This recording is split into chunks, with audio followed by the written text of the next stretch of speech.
Assalamualaikum warahmatullahi wabarakatuh. First of all, I would like introduce myself. My name is Mailafia Zastramoza.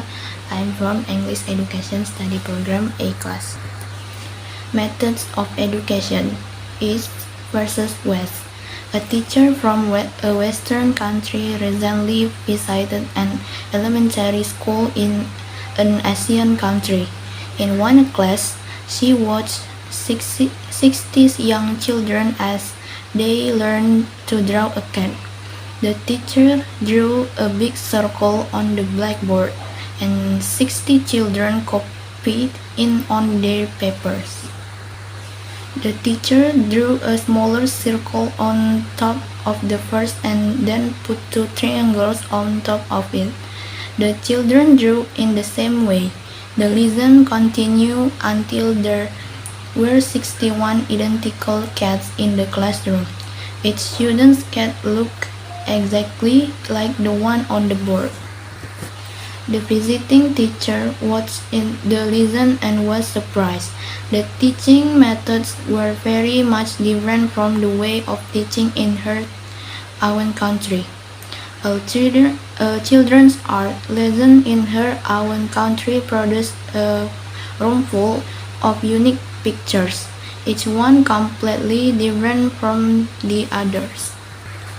Why? What causes these differences in educational methods? In a classroom, in any country, the instructor teaches more than art or history or language. He or she also teaches culture, the ideas and beliefs of that society. Each educational system is a mirror that reflects the culture of the society. In a society such as the United States or Canada, which has many national, religious, and cultural differences, people highly value individualism, the differences between people. Teachers place a lot of importance on the qualities that make each student special. The educational system in these countries show the values.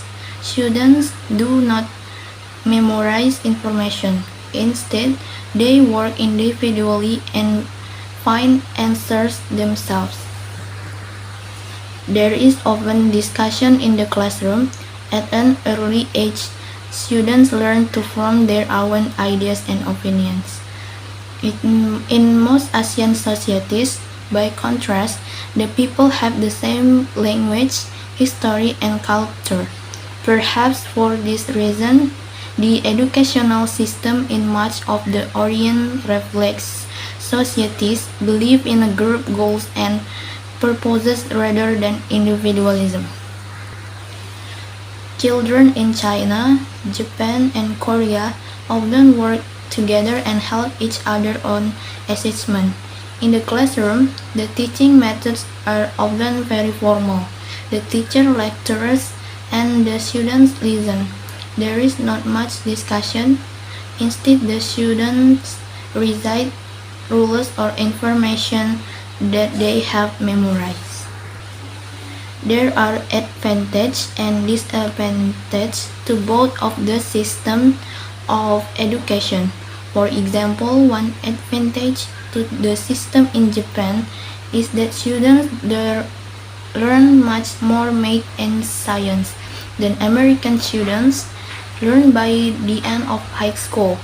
They also study more hours each day and more days each year than North Americans do. The system is difficult, but it prepares students for a society that values discipline and self-control. There is, however, a disadvantage. Memorization is an important learning method in Japanese schools. Yet many students say that after an exam, they forget much of the information that they have memorized.